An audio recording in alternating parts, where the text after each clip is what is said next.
The screen of my iPhone lit up with a number I hadn't seen in 2 years. My hands trembled slightly as I stared at it, memories flooding back of that devastating night when everything fell apart. Mark's name flashed insistently, demanding attention just like he always had. I let it ring 4 times before answering. Hello? My voice was steady, calmer than I felt. Sarah? Mark's voice cracked. He sounded different, desperate, broken. Nothing like the confident man who'd walked out on me 2 years ago after gambling away everything we built together. My name is Sarah Mitchell, and at 34, I was listening to my estranged husband cry into the phone after destroying our life savings and abandoning me with crushing debt. The irony wasn't lost on me.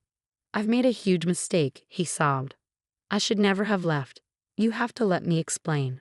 I gazed around my office, my real estate office, to be precise, taking in the awards lining the walls, the stack of closing documents on my desk, and smiled. 2 years ago, this conversation would have shattered me. Now it was just another Tuesday afternoon. Sure, Mark, I said, keeping my tone neutral. Let's meet. We can talk about everything. He exhaled sharply, relief evident in his voice. Really? God, Sarah, thank you. I knew you'd understand. You always understood. That's what he counted on. My understanding, my forgiveness, my tendency to see the best in people even when they showed me their worst. It's what had kept me with him through the small lies that became bigger, through the investment opportunities that drained our savings account, through the credit card debt he hid until it was too late. Cafe Luna, tomorrow at 2. I suggested, naming the coffee shop where he'd first told me about cryptocurrency, his eyes shining with dreams of quick riches. We can discuss everything there.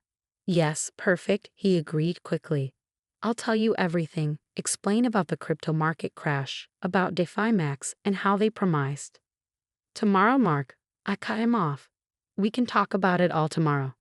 After hanging up, I leaned back in my chair, my mind drifting to that night 2 years ago.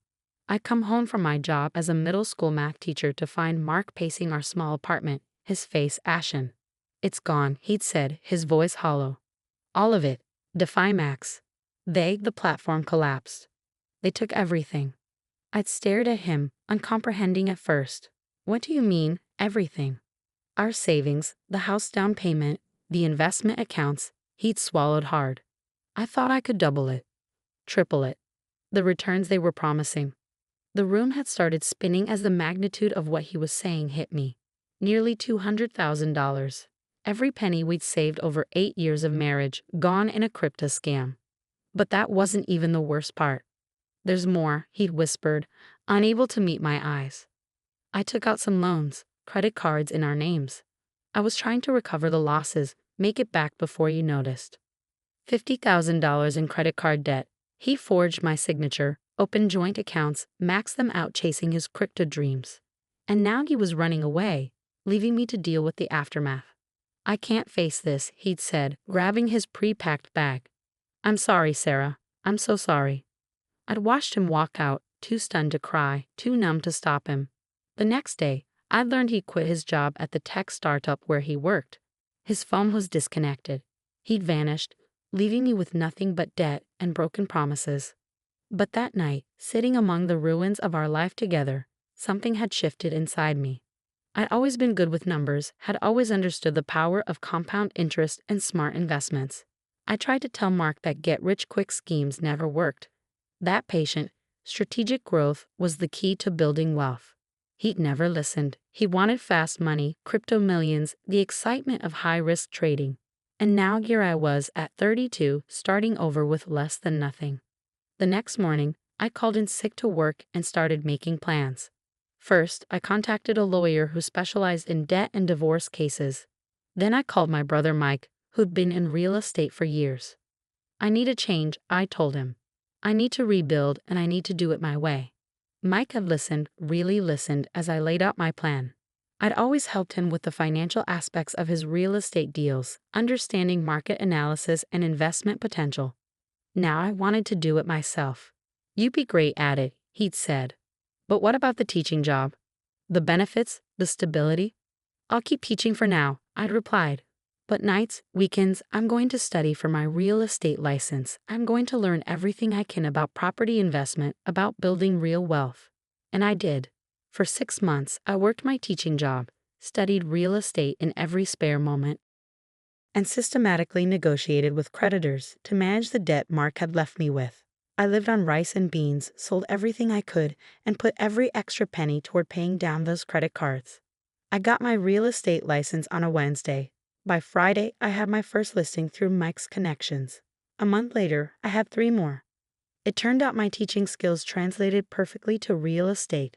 I could break down complex market data for clients, help them understand their options, guide them through the biggest purchase of their lives. Within a year, I paid off half the credit card debt through commissions and careful budgeting.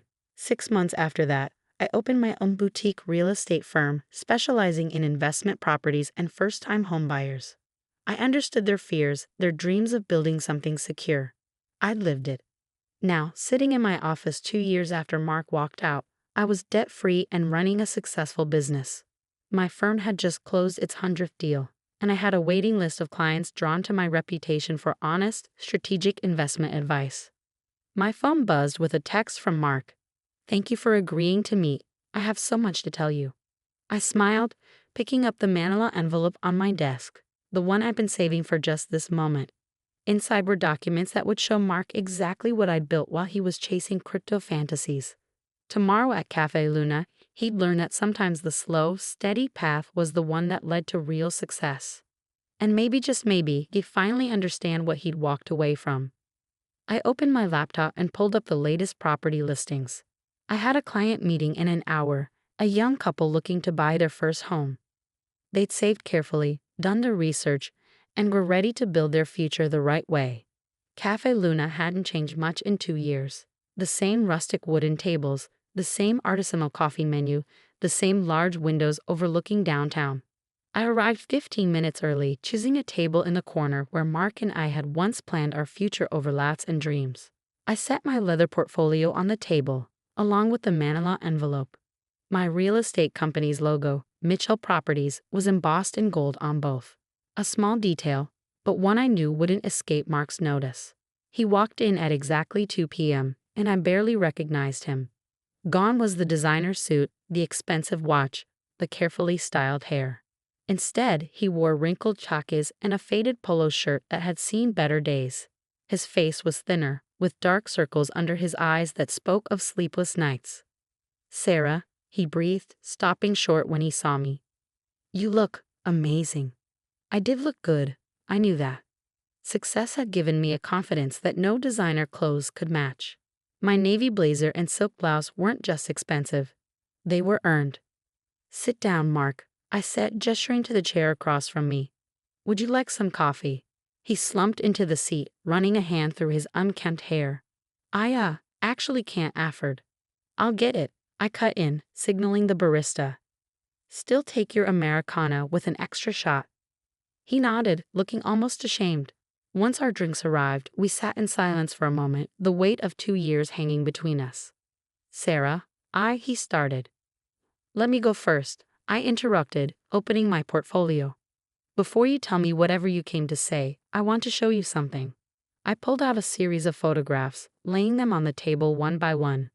Beautiful homes, modern office buildings, luxury apartments, all properties I'd helped clients buy or sell over the past 2 years. "These are just a few of my recent deals," I said calmly. "Mitchell Properties specializes in investment real estate. We've closed over 100 transactions in the past year alone." Mark's eyes widened as he looked at the photos, then at me, then back at the photos. "Mitchell Properties? You started your own company?"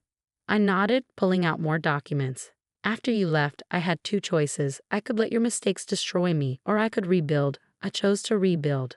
His hands trembled slightly as he reached for his coffee. "The debt? I know I left you with $50,000 in credit card debt," I finished for him. "Yes, you did. Would you like to see how I handled that?"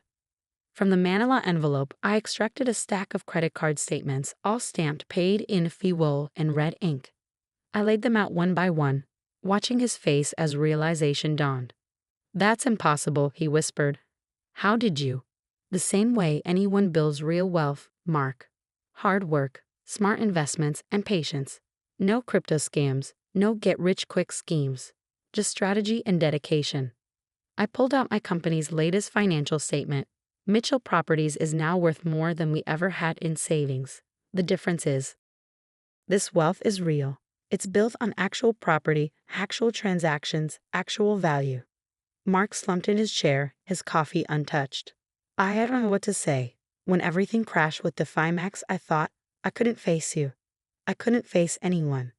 So you ran, I said, my voice steady but cold. You left me to deal with the debt, the creditors, the shame. Do you know what that was like, Mark? Having to explain to everyone why my husband had disappeared. He flinched at my words. I was a coward, he admitted. I've spent the last 2 years trying to recover, trying to make it back, but everything I touched turned to dust. Every investment, every opportunity. Because you're still looking for the easy way, I said, pulling out one final document. You haven't learned anything. What's that? He asked, eyeing the paper warily. Divorce papers, I replied, sliding them across the table. Already filled out, just waiting for your signature. His face crumpled. Sarah, please, I came back because I still love you. We can start over, rebuild together. I've changed, I swear. I studied him for a moment, remembering all the times I believed his promises, all the times I'd given him another chance. But I wasn't that person anymore. You want to know the biggest lesson I learned after you left? I asked, leaning forward slightly. Real value isn't about quick returns or crypto millions. It's about building something sustainable, something that helps others while helping yourself. I tapped the stack of property photos.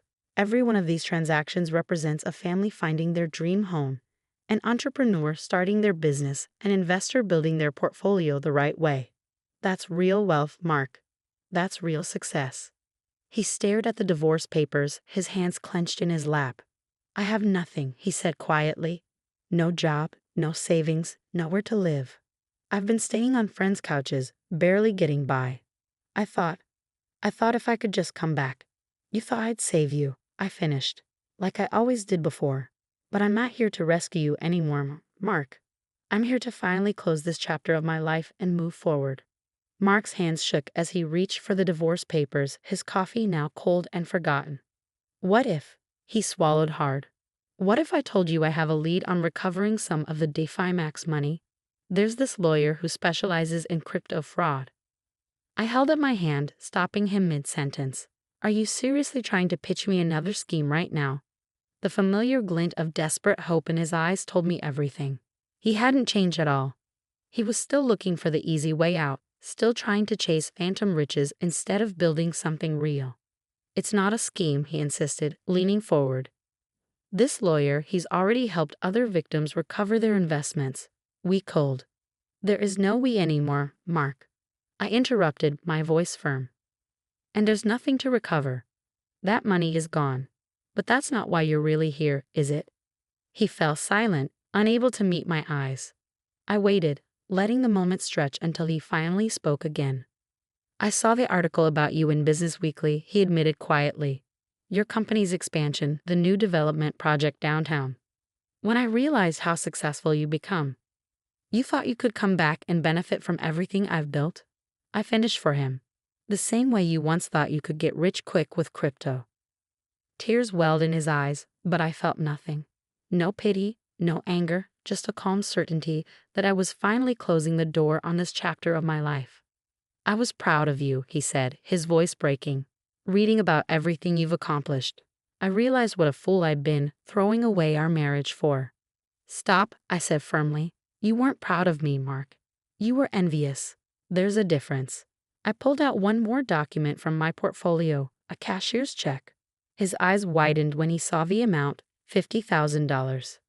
This is the exact amount of debt you left me with, I explained, placing the check on top of the divorce papers. I'm offering you a chance to do one right thing. Sign the papers and the money is yours. What's the catch? He asked, suspicion creeping into his voice. The catch is that you disappear from my life completely. No contact, no attempts to reconnect, no trying to leverage our past relationship for your benefit. You take this money and you do what you should have done 2 years ago, start over. And if I don't sign? I smiled, gathering my photos and documents back into my portfolio. Then I proceed with a contested divorce and sue you for the fraud you committed by opening those credit cards in my name. My lawyers have built quite a case, including proof that you forged my signature. That's felony fraud, Mark. Want to guess how many years that carries? The color drained from his face. You wouldn't. The Sarah you knew 2 years ago wouldn't. I agreed. But I'm not her anymore. You taught me a valuable lesson when you walked out. Sometimes the kindest thing you can do for someone is let them face the consequences of their actions. His hands trembled as he reached for the pen I'd placed on the table. For a moment, I thought I saw a flash of the man I'd once loved. The one who'd made me laugh, who'd dreamed big dreams with me on Sunday mornings. But that man was gone, replaced by someone I barely recognized. As he signed the papers, I felt a weight lift from my shoulders. It was really over. The check won't bounce, he asked, and I almost laughed at the irony. Even now, he was worried about being scammed. Unlike crypto tokens, Mark, real estate generates real money. The check is good. He stood up, clutching the check like a lifeline. I really did love you, Sarah. No, I said softly, you loved the idea of me, the supportive wife who would always be there to clean up your messes. But that's not love, Mark. That's dependence. After he left, I sat there for a while, finishing my coffee and thinking about the journey that had brought me here. The night he'd walked out had felt like the end of my world, but it had actually been the beginning. My phone buzzed with a text from Jessica, my newest agent. Client meeting in 30 minutes. The Hendersons are ready to make an offer on the downtown property. I smiled, gathering my things. The Hendersons were a young couple, reminded me a bit of Mark and me when we first started out.